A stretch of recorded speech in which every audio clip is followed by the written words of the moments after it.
Hello students, cat में बहुत कम time बचा है, पर सबसे डर किससे लगता है? मैथ से लगता है। तो बेटा why fear when Dev Gupta is here, हम करेंगे केट के past year question solve with basic concepts. Basic concept का यूज करके केट के क्वेश्चन करेंगे, जिससे आप अच्छे से बेसिक कवर कर ले और केट से धीरे मैथ्स का डर खत्म हो जाए। तो चलो स्टार्ट करते हैं केट के एनालिसिस। केट 2024 के 11 क्वेश्चन लेके आया बेटा। 11 ही क्वेश्चन अलग अलग वेराइटी के हैं, इनका थोड़ा थोड़ा बेसिक सीख के अपन आगे बढ़ते जाएंगे। करें स्टार्ट? तो चलो लेट्स स्टार्ट। ठीक है, पहला क्वेश्चन बहुत सिंपल सा। कंसेप्ट का नाम क्या है बेटा? Repeated dilution. जहां बार बार आप चीजों को क्या करते हो? रिपीटेडली डाइल्यूट करते हो। क्या बोला उसने? उसने क्या बोला? A glass is filled with milk, 2/3 of the content are poured out and replace with water. क्या कर रहे हैं? 2/3 को रिप्लेस कर रहे हैं। बेटा अपन ने सीखा था, थोड़ा बहुत ध्यान दीजिएगा, एक 40 लीटर का एक जार है, इसमें क्या करा अपन ने? 4 लीटर, ठीक है, ये पूरा मिल्क से भरा हुआ है। इसमें 4 लीटर अपन ने क्या करा? मिल्क निकाला और 4 लीटर क्या मिला दिया बेटा? पानी मिला दिया। हाँ है ना? तो 40 की चीज कितनी हो गई बेटा? 36 हो गई कि नहीं हो गई? अगर 40 का 36 हुआ है तो ये हुआ 10 का 9। अगर रिप्लेसमेंट 2 बार है तो अपन क्या करते हैं? स्क्वायर। 3 बार है तो अपन क्या करते हैं? क्यूब। 4 बार है तो पावर कितना करते हैं? 4। क्या ये याद है थोड़ा बहुत अपन को? अब इसको अपन यहाँ पर क्वेश्चन पे अप्लाई करते हैं। कैसे करेंगे बेटा? वो सिंपल सा है, 2/3 मैंने रिप्लेस किया है। 2/3 का मतलब बेटा क्या होता है? बेटा 3 था तो 2 रिप्लेस कर दिया, मतलब कितना बचा? 1। प्रोसेस कितनी बार हुई? एक बार तो यहाँ पर हुई और 3 बार और रिपीट हुई, मतलब अल्टीमेटली कितनी बार? 4 बार। 4 बार हुई मतलब अपन इसका क्या कर दो? इसकी पावर 4 कर दो। तो इसकी पावर 4 81, इसकी पावर 1। हाँ है ना? तो क्या रेशियो आ गया कि नहीं हो गया? 1:81। क्या सिंपल क्वेश्चन था कि नहीं था? थोड़ा सोचोगे क्वेश्चन बहुत सिंपल हो जाएगा, पर उसके लिए आपको सोचना पड़ेगा। अब आपको लग रहा है केट में से क्वेश्चन आते हैं? हाँ आते हैं, सीधा सेट नहीं आते, ढूंढने पड़ते हैं। एक और करते हैं बेटा, आओ। ठीक है, क्वेश्चन क्या बोला बेटा? व्हेन 10 की पावर 100 को किससे डिवाइड कर रहे हैं? 7 से। तो क्वेश्चन ऐसा है कि 10 की पावर 100 को मैं अगर 7 से डिवाइड करता हूं तो रिमाइंडर क्या आता है? तो फिर मैंने बोला था बेसिक कंसेप्ट पे फोकस करो। क्या अपन ने पढ़ा है कि अगर कोई डिविडेंड है, इसको मैं डिवाइजर से डिवाइड करता हूं तो रिमाइंडर आता है आर, मॉड्यूलो। तो रूल क्या बोलता है? अगर आपने डिविडेंड की पावर n की है तो रिमाइंडर की पावर भी कितनी हो जाती है? n। हाँ है ना? तो बेसिक कंसेप्ट है, बस यहां अप्लाई कर दो। पर याद रखना, तब अपन ने सीखा था कि किसी डिविडेंड को मैं डिवाइड करता हूं डिवाइजर से और रिमाइंडर 1 आ जाता है तो क्वेश्चन जल्दी सॉल्व होता है। क्वेश्चन क्या होता है? जल्दी सॉल्व। तो बस यहाँ पे मुझे क्या ढूंढना है? 1 ढूंढना है। जहां 1 मिला क्वेश्चन खत्म। देखो कैसे, ये 10 है, इसको मैंने 7 से डिवाइड किया तो रिमाइंडर आया 3। तो 10 की पावर 100 अब मेरा किस में कन्वर्ट हो गया बेटा? 3 की पावर 100 में। फिर अपन ने क्या बेटा? 3 की पावर 2 को मैंने 7 से डिवाइड किया तो रिमाइंडर कितना आया? 2। अब इसकी पावर 100 थी तो इसकी पावर कितनी हो गई बेटा? 50। तो 2 की पावर भी 50 हो गई कि नहीं हो गई? तो अब ये क्वेश्चन किस में कन्वर्ट हो गया? 2 की पावर 50 में। अब 2 की पावर अगर 3 को मैं 7 से डिवाइड करता हूं तो क्या रिमाइंडर 1 आता है? मिल गया 1 रिमाइंडर। कितने स्टेप में? 2 स्टेप के अंदर रिमाइंडर 1 मिल गया। अब 50 तक जाना तो इसकी पावर कितनी करनी पड़ेगी बेटा? 16। 16 3 48, तो 1 की पावर भी 16। मतलब 2 की पावर 48 को मैं डिवाइड कर रहा हूं 7 से तो रिमाइंडर कितना आ रहा है? 1। और मुझे तो कहां तक जाना है? 50 तक। मतलब कितना बाकी है बेटा? 2 की पावर 2 बाकी है। 2 की पावर 2 कितना होता है? 4। तो ऑब्वियस सी बात, अगर मैंने इसमें 2 की पावर 2 का मल्टीप्लाई किया तो इधर भी करना पड़ेगा। तो क्या रिमाइंडर 4 आ जाएगा कि नहीं आ जाएगा? क्या था लड्डू क्वेश्चन? क्लियर है? यहाँ पर एक कंसेप्ट और लगा सकते हो। मैंने बोला कंसेप्ट को रिवाइज करते हैं, तो कंसेप्ट कौन सा लगता है इसके अंदर? यहाँ पर इस पे एक कंसेप्ट और लगता है जिसको बोलते हैं लिटिल फॉर्मेट थ्योरम। याद है लिटिल फॉर्मेट थ्योरम? नहीं याद है? बंद कर लेते हैं। क्या बोलती है लिटिल फॉर्मेट थ्योरम? कि 10 और 7 अगर को प्राइम है, अगर दो नंबर को प्राइम है, एग्जाम्पल दे रहा हूं, ए और बी अगर को प्राइम है तो बी की पावर ए की पावर बी -1 को मैं अगर बी से डिवाइड करता हूं तो रिमाइंडर कितना आता है? 1। तो सेम वही 10 की पावर 7 -6 से को डिवाइड करेंगे, रिमाइंडर कितना आएगा? 1। तो अब 1 ढूंढना भी बहुत आसान हो गया कि नहीं हो गया अगर फॉर्मेट थ्योरम लगा दी तो 10 की पावर अगर मैंने 6 को 7 से डिवाइड किया तो रिमाइंडर 1 आ गया। चलो यहाँ तक तो मिल गया। अब मुझे कहाँ तक जाना है बेटा, 100 तक जाना है। तो इसकी पावर अगर 16 करता हूँ तो 16 6 96 होता है, तो 1 की पावर भी 16 हो गया कि नहीं हो गया। तो 10 की पावर 96 को डिवाइड करेंगे तो क्या रिमाइंडर 1 आ जाएगा कि नहीं आ जाएगा। पर कहाँ बचा है बेटा, 4 बचा है। कितनी पावर बची, 4। 96 हो चुकी है, कितनी बाकी है, 4 बाकी है। तो मतलब अगर इसमें 10 की पावर 4 का मल्टीप्लाई कर तो इधर भी 10 की पावर 4 आ जाएगा कि नहीं आ जाएगा। 10 की पावर 4 का डिवाइड करके देख लो ना यार बेटा, कोई दिमाग नहीं लगाना। 7 से डिवाइड किया, 7 1 जा 7, कितना आया बेटा 3 0, 4 जा 28, कितना आया बेटा 2 0, 2 जा 14, कितना आया बेटा 6 0, 8 जा 56, रिमाइंडर कितना आया, क्या 4 आया कि नहीं आया, क्या तब भी आंसर 4 आया कि नहीं आया। क्या दोनों मेथड क्लियर है। लिटिल फर्मे थ्योरम भी और बेसिक अगर आपको नहीं आती थ्योरम तो बेसिक जो है उसमें कोशिश करके 2 या 3 राउंड में आप 1 ढूंढ लोगे कि नहीं ढूंढ लोगे। क्लियर है बेटा, यहाँ तक पक्का क्लियर है, आगे बढ़े। ठीक है, थर्ड वाला करते हैं। क्या बोलता है question third, two places A and B are 45 kilometre apart connected by a straight road. बेटा याद रखो स्पीड टाइम डिस्टेंस का जब भी क्वेश्चन है, जब भी स्पीड टाइम डिस्टेंस तो कोशिश करो डायग्राम ड्रॉ कर लो। डायग्राम ड्रॉ करने से फायदा क्या होगा बेटा, क्वेश्चन समझ में आ जाएगा, आपका दिमाग वैसे सोचने और चलने लग जाएगा। देखो तो अपन एक छोटा सा डायग्राम ड्रॉ किया कि भाई साहब ये ए है और ये क्या है बी, इसमें गैप कितना है बेटा 45 किलोमीटर का गैप है। कितने किलोमीटर का गैप है, 45 किलोमीटर का गैप है। अब Anil goes from A to B, Anil यहां से स्टार्ट हुआ है और सुनील इधर से स्टार्ट हुआ है, हाँ है ना। अनिल इधर से स्टार्ट हुआ, सुनील उधर से स्टार्ट हुआ, starting at the same time, दोनों का टाइम सेम है। They cross each other exactly 1 hour 30 minutes, मतलब कि दोनों किसी एक पॉइंट पे कब मिले, 1 hour 30 मतलब 90 मिनट के बाद मिले। कितने मिनट के बाद, 90 मिनट के बाद। 90 मिनट के बाद सुनील इधर जा रहा है, अनिल इधर जा रहा है। If Anil reach B exactly 1 hour 15 minutes, मतलब अनिल क्या हुआ 1 hour 15 मिनट के बाद कहां पहुंच गया, सुनील के। तो अगर सुनील यहां पहुंचा है उसके 1 hour 15 मिनट के बाद कौन पहुंचा, अनिल। तो 1 hour 15 मिनट मतलब कितने मिनट बेटा, 75 मिनट के बाद पहुंचा है कि नहीं पहुंचा है।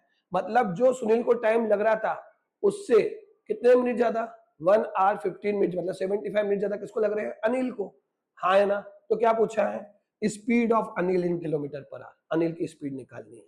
तो बेटा यहाँ पर एक कॉन्सेप्ट लगता है जो आपको पता होगा कि भाई साहब दो लोग हैं, पहले मिले फिर बिछड़े, बिछड़ने के बाद जो उनका टाइम लगा, तो बोला मिलने में अगर टाइम लगा है x और बिछड़ने मिलने के बाद जब बिछड़ रहे उसके बाद एक दूसरे पॉइंट पे पहुंचे तब उनको टाइम लगा t1 और t2। तो उम्मीद है आपको थ्योरम पता होगी कि X square is always equal to t1 into t2 होता है। X square is always equal to t1 into t2 होता है, बस लगा दो। एक्स मतलब कब मिले, 90 मिनट में मिले, तो 90 मिनट 90 का स्क्वायर। ठीक है, फिर अनिल को 75 मिनट ज्यादा लगे सुनील से, तो सुनील को अगर टाइम लगा है टी तो अनिल को कितना लगा बेटा, टी प्लस 75। क्या यहां से मुझे सुनील का टाइम मिल जाएगा कि नहीं मिल जाएगा, कितना मिलेगा। तो आप ऐसे दो नंबर ढूंढो जिनका प्रोडक्ट 8100 है और उन दोनों में 75 का डिफरेंस है। तो मेरे दिमाग में आता है 60 और 60 प्लस 1 135। चेक करके देख लेना आ जाएगा कि नहीं आ जाएगा। तो टी आ गया 60, मतलब सुनील को टाइम लगा 60। अब मुझसे क्या पूछा है, अनिल की speed in kilometre per hour. तो बताओ अनिल को टोटल ये चलने में कितना टाइम लगा, तो बोला 45 किलोमीटर चला है। कितनी देर में, पहले तो 90 मिनट में जब मिले थे वो, फिर सुनील को लगा था जो 60 और इसको थोड़ा एक्स्ट्रा लगा था 75। क्या आ जाएगा कि नहीं आ जाएगा। तो 45 डिवाइडेड बाय 150 225, ये मिनट में है तो इसको आवर्स में कन्वर्ट करने के डिवाइडेड बाय 60 कर दे कि नहीं कर दे। चलो सॉल्व कर लेते हैं। 15 से किया, 15 3 जा 15 15 4। तो बताओ कितनी स्पीड आ गई अनिल की, क्या अनिल की स्पीड आ गई कि नहीं 12। क्लियर है बेटा, अनिल की स्पीड आ गई। 45 अपॉन टोटल टाइम इंटू 60 क्यों किया बेटा, ताकि जो मिनट में था उसको किस में कन्वर्ट कर दे, आवर्स में कन्वर्ट कर दे। अगर मैंने आवर्स में कन्वर्ट कर दिया स्पीड किलोमीटर पर आवर में आ गई कि नहीं आ गई। क्लियर है बेटा। तो कंसेप्ट बेसिक समझ में आया कि आपको सिर्फ इतना सा कंसेप्ट लगाना, अगर ये मिल गया तो क्वाड्रेटिक से फट से सॉल्व हो जाएगा कि नहीं हो जाएगा। कोई डाउट, पक्का कोई दिक्कत, कोई कंफ्यूजन। एक और तरीका है, ये थोड़ा लेंदी है या जो मान लो आप, थोड़ा अगर थोड़ा सोचे ना बेटा तो अपना क्वेश्चन और जल्दी आ सकता है। कैसे आ सकता है, सुनना ध्यान से। मुझसे बोला गया दोनों 45 किलोमीटर के गैप पे, और कितनी देर बाद मिल गए बेटा, दोनों अपोजिट डायरेक्शन में चल रहे हैं। उम्मीद आपको पता होगा अपोजिट डायरेक्शन चलते स्पीड क्या होती है, प्लस। तो 45 दोनों अपोजिट डायरेक्शन चल रहे, मतलब 1.5 घंटे बाद मिल गए। तो मतलब दोनों की रिलेटिव स्पीड कितनी हो गई, 30 हो गई कि नहीं हो गई। तो मतलब अनिल प्लस सुनील दोनों की स्पीड कितनी हो गई, 30 हो गई। अब क्या बोला, अनिल को सुनील से ज्यादा टाइम लग रहा है, तो इसका मतलब अनिल की स्पीड कम होगी और सुनील की स्पीड क्या होगी, ज्यादा। हाँ है ना। तो अगर मैं दोनों को 15-15 भी लेता तो भी 30 होता है, मतलब अनिल की स्पीड तो 15 से कम है। तो 15 से कम अपन ऑप्शन पे गए, तो ये दोनों तो ऑप्शन वैसे ही नहीं हो सकते। ठीक है, अब आपके पास दो ऑप्शन बचे। जिंदगी में एक बात बताओ, दो ऑप्शन है, एक को एलिमिनेट कर दो, दूसरा आंसर हो जाएगा कि नहीं हो जाएगा। मतलब आपको सिर्फ एक ऑप्शन चेक करना है, अगर वो आंसर आ गया तो वो आंसर है, नहीं आया तो दूसरा आंसर है। तो सेम सही कहानी क्या भैया, एक का लिया अपन ने, अनिल की स्पीड पूछी तो अनिल की स्पीड अपन ने ऑप्शन के हिसाब से ले ली 12, क्यों, कैलकुलेट थोड़ा आसान हो जाता 12 पे। तो अनिल की स्पीड 12, तो सुनील कितनी होगी बेटा, 18 होगी कि नहीं होगी, हाँ है ना।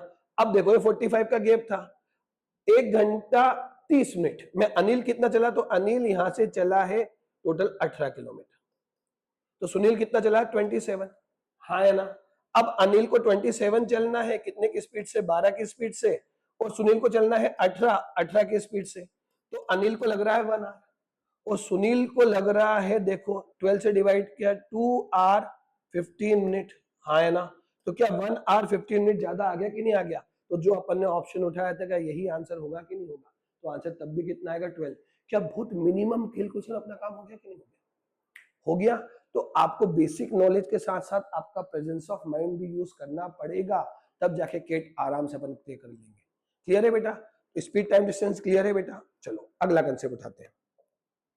अगला कंसेप्ट बोलता है there are 4 numbers such that average of the first 2 number is 1 more than the first number and average of the first 3 number is 2 more than the average of first 2 number and average of first 4 number is 3 more than the average of first 3 number, then the difference between the largest and the smallest number। तो खुद सोचो, ए है, B है, सी है और D है। ए से बड़ा कौन होगा, बी, क्योंकि बी आया एवरेज बढ़ा। बी से बड़ा कौन होगा, सी, सी आया एवरेज और बढ़ा। सी से बड़ा होगा डी, डी आया एवरेज बढ़ता गया। तो एवरेज बढ़ता गया मतलब ये और ये हुआ लार्जेस्ट, ये हुआ स्मॉलेस्ट। तो मतलब आपको डी माइनस ए निकालना पड़ेगा। जहां आपने डी माइनस ए निकाला आपको क्वेश्चन खत्म हो गया कि नहीं हो गया। मतलब आपको ए की वैल्यू और डी की वैल्यू निकालनी है। चलो करते हैं अपन चारों नंबर, तो एक एक करके अपन सबको समझते हैं। देखो पहला समझा अपन ने, क्या समझा बेटा, कि भाई साहब the 4 numbers such that the average of first 2 number is 1 more than the first number। तो भैया a plus b divided by 2 is equal to a plus 1। तो a plus b equal to 2a plus 2। तो b की value कितनी हो गई बेटा, 2a plus 1 हो गई कि नहीं हो गई, सॉरी a plus 2 हो गई कि नहीं हो गई, हाँ है ना। इधर गया तो a plus 2 हो गई।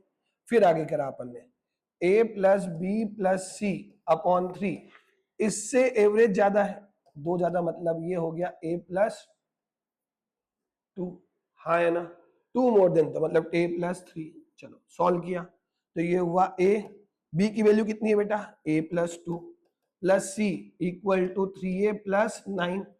तो ये कितना हुआ 2a, इधर जाके हुआ a, उसमें से गया तो कितना आ जाएगा बेटा, c की वैल्यू है तो 7, तो c की वैल्यू हो गई a प्लस 7, हाँ है ना।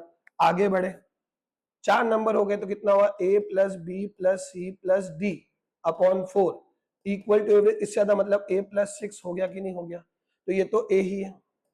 b की वैल्यू कितनी है बेटा, a प्लस 2, c की वैल्यू कितनी है, a प्लस 7, और d पूछा है तो d लिख दिया इक्वल टू 4a प्लस 24, आ गई कि नहीं आ गई।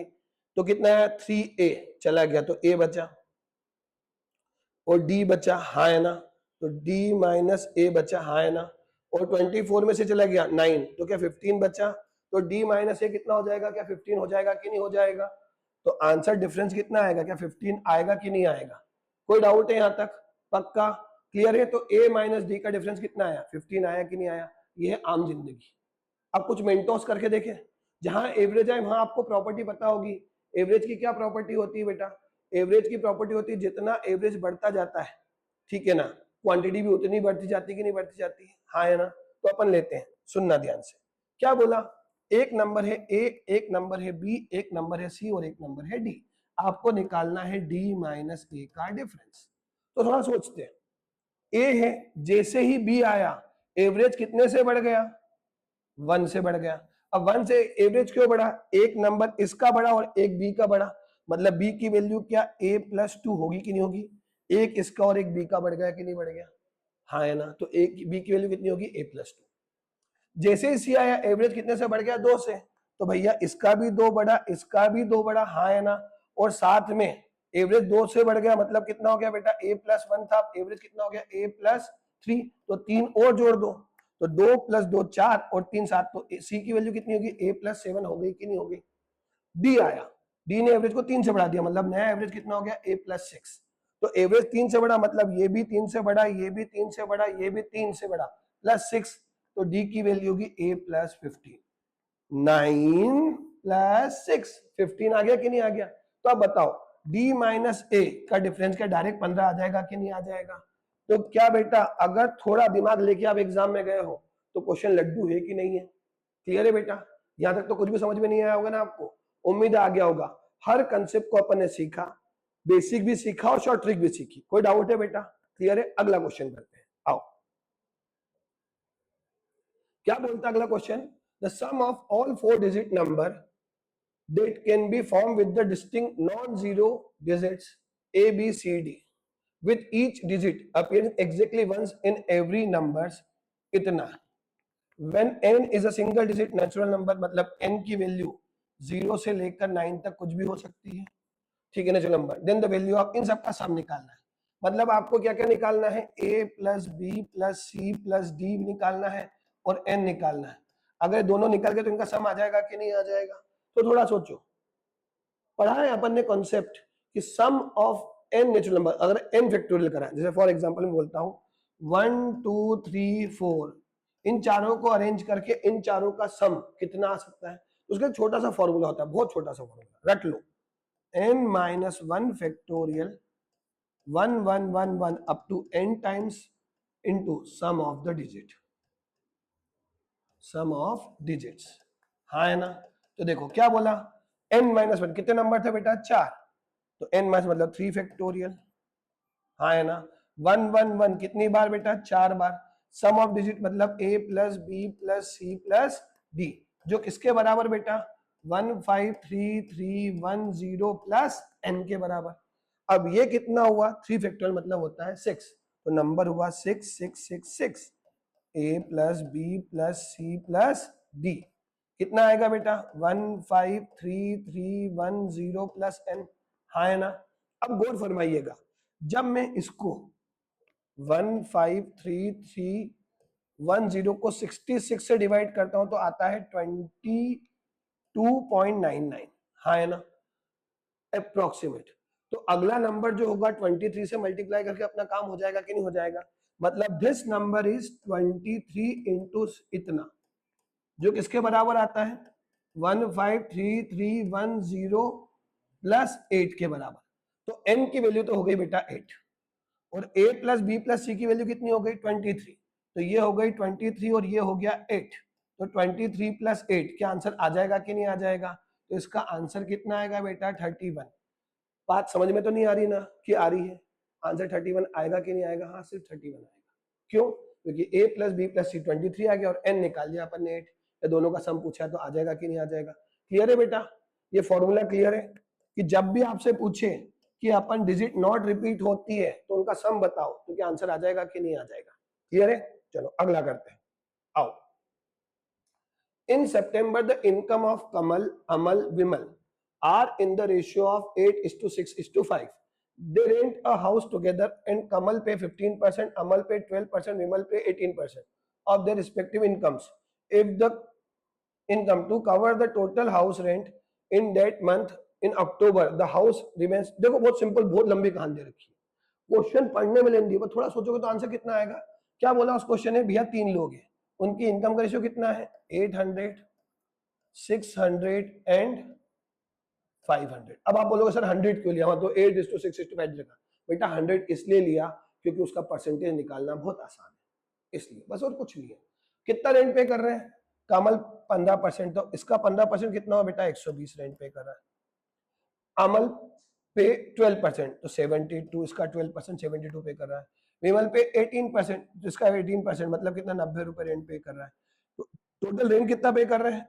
2 9 9 18 282 रेंट पे कर रहे हैं। क्लियर है? कब? सितंबर में। अक्टूबर में क्या इनकी इनकम बढ़ा दी? अक्टूबर में क्या किया? इनकी इनकम अपन ने बढ़ा दी। तो कितनी बढ़ा दी भाई साहब? ये 10% से बढ़ गया, मतलब ये हो गया 880। ये 12% से बढ़ गया, मतलब ये हो गया 672। और ये 15% से बढ़ गया तो कितना? 75 से बढ़ गया, मतलब 575। हाँ है ना? क्लियर है यहाँ तक? कोई डाउट है? अब पूछा गया मुझसे, respective October the percentage of their income will be paid as the house rent. Rent तो फिक्स है, बस अपॉन में अगर इसका टोटल कर देंगे तो क्या मेरा आंसर आ जाएगा कि नहीं आ जाएगा? तो कुछ मत करो, 282 डिवाइड इनका सबका सम कितना होगा बेटा? 7 14 14 8, ठीक है ना? 14 और 8 कितना होता है बेटा? 22। 2 कितना कैरी आया? 2 8 2 10 और 11, ठीक है ना? कितना हुआ बेटा? 2100। हाँ 27 इंटू 100 करेंगे तो ये आता है अप्रोक्सीमेट 13.26। कैलकुलेटर यूज कर लेना। क्या यूज कर लेना? कैलकुलेटर यूज कर लेना, नहीं बने तो ठीक है, पर अप्रोक्सीमेट आ जाएगा कि नहीं आ जाएगा? थोड़ा सा आप कैलकुलेशन करोगे तो दिमाग लगा लोगे तो भी आ जाएगा 13.2। कि कुछ मत करो, 2100 में 14 का मल्टीप्लाई करके देखो, वैल्यू जो है वो आ रही है ज्यादा, आपको कम लेके जाना है तो इसलिए करना है बस। कोई डाउट है? कोई दिक्कत? पक्का? क्लियर है? अरे कर लोगे ना 21 इंटू 14, चलो ना 28, 28 से ज्यादा आ रही है कि नहीं आ रही है? आ रही है, तो 14% तो वैसे ही नहीं हो सकता, 14 से कम एक ही ऑप्शन है 13.26, खत्म, finish, tata bye bye. Clear है यहाँ तक? कोई डाउट? चलो अगला करते हैं, आओ। ठीक है, क्लियर? अगला आ गया कंसेप्ट सिंपल इंटरेस्ट का।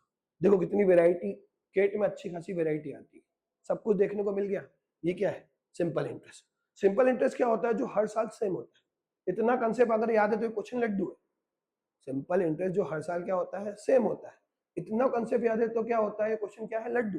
क्या बोला उसने कि भाई साहब मैंने किसी को 10,000 रुपए, an amount of 10,000 is deposit in a bank A for a certain number of year, year नहीं दे रखा है, एट द सिंपल इंटरेस्ट 5%। तो दिमाग में फट से क्लियर हो गया बेटा, 10,000 रुपए दे रखे हैं 5% से, तो एक साल का सिंपल इंटरेस्ट कितना होगा? 500। तो नंबर ऑफ ईयर नहीं पता है तो अपन ने बोला टोटल इंटरेस्ट कितना होगा? 500 plus into x, 500 into x. On maturity the total amount receive is deposited in bank be another 5 year, अगले 5 साल के लिए दिया 6% रेट ऑफ इंटरेस्ट। इस बार रेट ऑफ इंटरेस्ट कितना है? 6%। तो भैया अमाउंट कितना हो गया बेटा? 10,000 प्लस 500 एक्स, कितने पे दिया? 6% पे दिया, तो भैया एक साल का कितना होगा? तो इसका 6% 600, इसका 6% 30x। कितने साल के लिए दिया? 5 साल के लिए दिया, तो 5 साल के लिए इंटरेस्ट कितना होगा बेटा? 3,000 प्लस 150x। हाँ है ना? क्लियर है? अब उन दोनों के इंटरेस्ट का रेशियो 10:13 दे रखा, तो इसका पहले वाले का इंटरेस्ट कितना है? 500x, दूसरे वाले का इंटरेस्ट कितना है? 3,000 प्लस 150x। दोनों की वैल्यू कितनी दे रखी है? 10/13। हाँ है ना? क्या यहां से x मिल जाएगा जिसकी आपको सबसे ज्यादा जरूरत है? x मिला, आंसर खत्म। ये 0 से 0 कैंसिल हुआ, तेरे पंजे पैसे। 650x equal to 3,000 plus 150x। हाँ है ना? उधर गया तो कितना है बेटा? 500x आया कि नहीं आया? जो किसके बराबर? 3,000 के बराबर है। 2 0 कैंसिल। क्या x की वैल्यू 6 आ गई कि नहीं आ गई? तो x की वैल्यू अगर 6 आ गई है तो क्या आंसर आ जाएगा कि नहीं आ जाएगा? थोड़ा सोचो, आंसर आ गया। थोड़ा सोचो, आंसर आ गया। कोई दिक्कत? थोड़ा दिमाग तो लगाना पड़ेगा ना बेटा। क्लियर है? अब इससे इजी क्या लोगे आप केट में? तो केट में अभी तक आपको कितने क्वेश्चन लड्डू दिख गए? 3 से 4 क्वेश्चन लड्डू दिख गए कि नहीं दिख गए? थोड़ा सोचने पे आंसर आता है, परोस के पूरा नहीं दिया पर थोड़ा दिमाग लगाओगे तो आंसर आ जाएगा कि नहीं? चलो अगला क्वेश्चन करते हैं, आओ। ये क्वेश्चन है क्वाड्रेटिक इक्वेशन का। अभी तक अपन ने लास्ट क्वेश्चन देखा सिंपल इंटरेस्ट का, मतलब अपन ने अभी तक लगभग सारी वैरायटी कवर कर ली है। ये आ गया नया क्वाड्रेटिक इक्वेशन का। अब क्वाड्रेटिक इक्वेशन क्या बोलती है बेटा कि if the equation this and this and this have common negative root. अब तीनों का कॉमन मतलब आपको सिर्फ x निकालना है और x में भी कौन सा आपका आंसर होगा, नेगेटिव। रूल कायदा क्या बोलता है, रूल कायदा बोलता है इन दोनों को आप प्लस कर लो, चेक करके देखो, और इसको माइनस कर दोगे तो क्या आपको mx और nx हट जाएगा, तो क्या x डायरेक्ट मिल जाएगा। मुझे थोड़ा सोचना सीखो, थोड़ा करना सीखो। तो पहला अपन ने इसको प्लस किया, X square plus mx plus 9, फिर इसको प्लस किया X square plus nx plus 17, फिर इसको किया माइनस, तो minus X square minus X का मल्टीप्लाई mx, x का multiply nx minus 35 equal to 0। तो क्या एक्स स्क्वायर से एक्स स्क्वायर कैंसिल, mx से mx कैंसिल, nx से nx कैंसिल, तो क्या बचा बेटा, एक्स स्क्वायर बचा, और क्या बचा 9 प्लस 17 बचा, जो कि किसके बराबर आ गया, 26 के बराबर, माइनस 35 इक्वल टू 0। तो एक्स स्क्वायर इक्वल टू कितना हो गया 9, तो एक्स इक्वल टू कितना है बेटा, प्लस माइनस 3, तो एक्स की वैल्यू प्लस 3 और माइनस 3, पर उसने क्या बोला, कॉमन रूट जो है वो क्या है, नेगेटिव। तो नेगेटिव मतलब एक्स की वैल्यू आपको क्या अज्यूम करनी है, -3। तो एक्स की वैल्यू अगर -3 अज्यूम की है तो यहाँ पुट कर देते हैं अपन एक्स की वैल्यू -3, कितना आएगा बेटा, -3 का स्क्वायर 9, -3 पुट किया तो -3m प्लस 9 इक्वल टू 0, तो -3m इक्वल टू -18, तो m इक्वल टू कितना आ गया 6, तो पहला तो आ गया 2 इंटू 6 प्लस, अब n निकालते हैं तो ये ही -3 इस इक्वेशन में पुट किया, फिर करें पुट, तो कितना होगा बेटा, -3 का square 9 -3n plus 17 equal to 0, तो -3n इक्वल टू -26, तो n इक्वल टू 26/3, तो 3 इंटू 26/3, 3 से 3 कैंसिल, तो कितना है बेटा 12 प्लस 26, कितना आएगा बेटा 38। तो क्या आंसर 38 आ गया कि नहीं आ गया, कोई डाउट बेटा, कोई दिक्कत, लड्डू था, बहुत सिंपल सोचोगे तो आंसर आ जाएगा। अब उसने खुद देखो केट के अंदर, केट वाले क्वेश्चन बहुत दिमाग से बनाते हैं, उनमें लॉजिकली देखा बच्चों का दिमाग ये चलना चाहिए, क्लियर है। चलो आगे बढ़ते हैं, अगला क्वेश्चन है लॉग। लॉग आप सबका फेवरेट, क्योंकि समझ में ही नहीं आता, ठीक है, पर कुछ प्रॉपर्टी अगर याद कर लोगे तो क्वेश्चन इजी हो जाएगा कि नहीं हो जाएगा। क्या क्या प्रॉपर्टी याद करनी है, तो पहली प्रॉपर्टी, लॉग ए की ए पावर n, बी की पावर अगर m है तो m upon n log A B होता है, ठीक है, log b to the base a। अब जो पावर है इसकी वो आती है मल्टीप्लाई में और n की पावर डिवाइड में आती है, अगर इतना कर लोगे तो काम हो जाएगा कि नहीं हो जाएगा, चलो चेक करके देखते हैं, ठीक है। तो 4 log x to the base 10 plus 4 log x to the base 100 है, 100 को मैं लिख दिया 10 का स्क्वायर, कोई दिक्कत नहीं होगी। 8 log x to the base 1000, 1000 को लिख दिया 10 का क्यूब इक्वल टू 13, हाँ है ना। अब इसमें तो कोई समस्या मुझे नहीं दिख रही है, इसमें क्या दिख रही है कि पावर डिवाइड में आ जाएगी, तो 4/10x, इसमें भी पावर डिवाइड में आ जाएगी 8/3 log 10x, हाँ है ना 13। क्या log x to the base 10 common आ जाएगा कि नहीं आ जाएगा, तो कितना बचेगा 4 प्लस इसको सॉल्व किया तो 2 प्लस 8/3 इक्वल टू 13, हाँ है ना। तो log 10x 6 3 जा 18 प्लस 8 26/3 इक्वल टू 13, इससे कैंसिल किया 2, तो log x to the base 10 equal to cross multiply, क्या 3/2 आ जाएगा कि नहीं आ जाएगा। उम्मीद आपको पता होगा एक प्रॉपर्टी और कि log b equal to c है, तो b is always equal to a की पावर c, तो x is always equal to 10 की पावर 3/2, 10 की पावर 3/2 मतलब कि क्या हुआ बेटा 1000 का स्क्वायर रूट, जो कि अप्रोक्सीमेट 31 पॉइंट समथिंग कुछ होता है। आपको तो maximum greatest integer not exceeding, तो ग्रेट इंटीजर किससे बड़ा नहीं हो सकता, 31 तक हो सकता है, 31 तक हो सकता है, और उससे बड़ा नहीं हो सकता, तो आंसर इज 31। क्लियर है बेटा। तो लॉग थोड़ा बेसिक प्रॉपर्टी करोगे तो क्वेश्चन आ जाएगा कि नहीं आ जाएगा, दो ही प्रॉपर्टी लगानी है बेटा, लगा लोगे। चलिए आगे, अगला क्वेश्चन देख के लगता है let X Y and Z be the real numbers satisfying 4x square 4y square 4z square equal to a 4x minus 4y minus 4z equal to 3। अगर से मैं इसको गौर से देखता हूं, क्या कंप्लीटिंग स्क्वायर दिख रहा है आपको, कैसे दिख रहा है, तो मैं आपको देखना सिखाता हूं।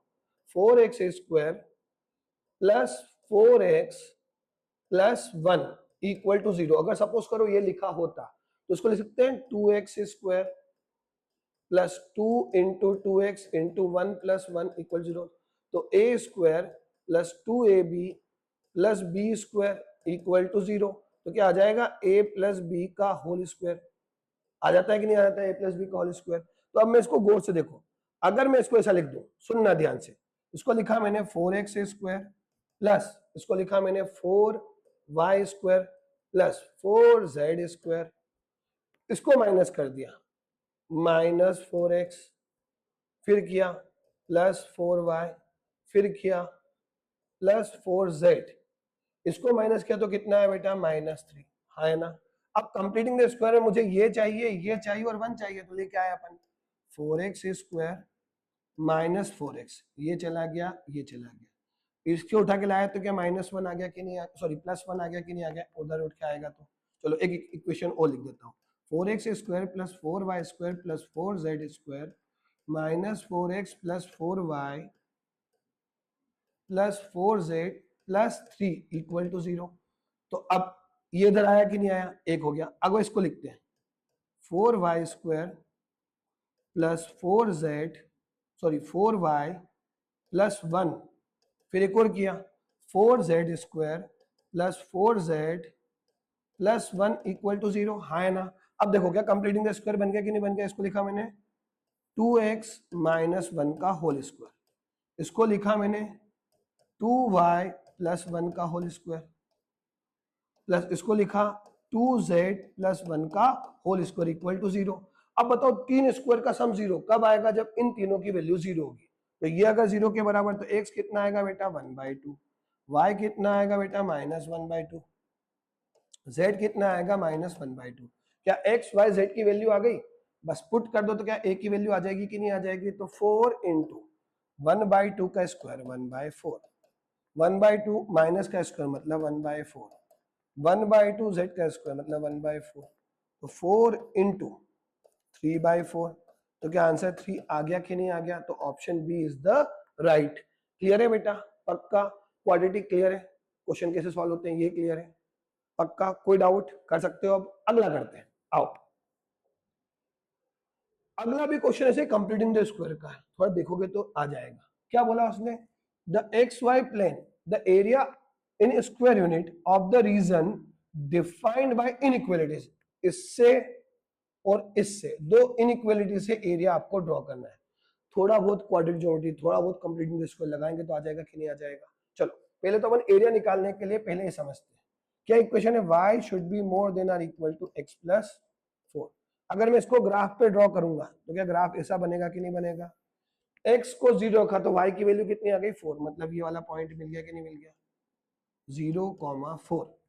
y को 0 रखा तो x की वैल्यू -4, तो अगला क्वेश्चन एक पॉइंट आ गया -4,0, हाँ है ना। क्या दो पॉइंट मिल गए, इनइक्वालिटी है तो आपको थोड़ा बहुत तो पता होगा, इसको अपन अगर ड्रॉ करते हैं तो ये वाला शेडेड रीजन आएगा कि नहीं आएगा। हाँ, तो पहली कहानी खत्म। दूसरी कहानी पे बात करते हैं, तो -4 should be less than equal to x square plus y square plus 4x minus 4y should be less than equal to 0। क्या ये सर्कल की इक्वेशन है, हाँ ये सर्कल की इक्वेशन है। कैसे पता चला, x square y square 4x 4y जहां किस में आता है, सर्कल में आता है।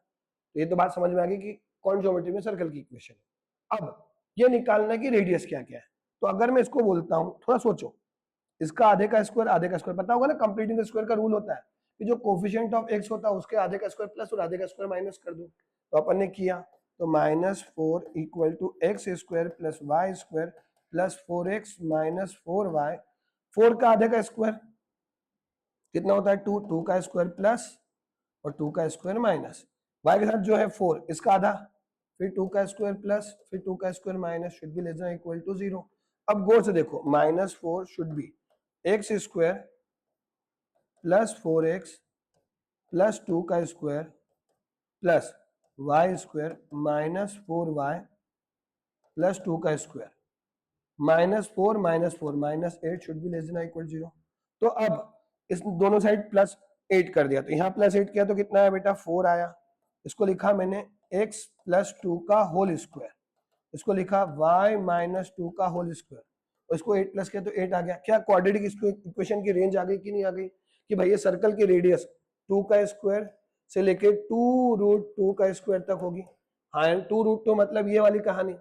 तो एक सर्कल बनेगा अपना बाहर वाला, एक सर्कल बनेगा अपना अंदर, सेंटर तो कॉमन है दोनों का ऐसा, और आपको सिर्फ इस रीजन का एरिया निकालना है। तो क्या बड़ा सर्कल माइनस छोटा सर्कल आंसर आ जाएगा कि नहीं आ जाएगा? बड़े सर्कल की रेडियस कितनी है? पाई 2√2 का स्क्वायर। छोटे सर्कल की रेडियस कितनी है? पाई 2 का स्क्वायर अपॉन 2। अपॉन 2 क्यों? क्योंकि सेम ही सर्कल है, हाँ है ना? तो 8 पाई माइनस 4 पाई, 8 पाई माइनस 4 पाई अपॉन 2, तो 4 पाई बाई 2, तो आंसर इज 2 पाई। क्या आंसर आ जाएगा कि नहीं आ जाएगा? 2 पाई। क्लियर है बेटा? समझ में आया इनइक्वालिटी? कोई डाउट? सिंपल सा कंसेप्ट है, करोगे तो आंसर आएगा। क्लियर है बेटा? अगर आपको अच्छे समझ में आया हो तो वीडियो लाइक जरूर कीजिएगा। Thanks a lot.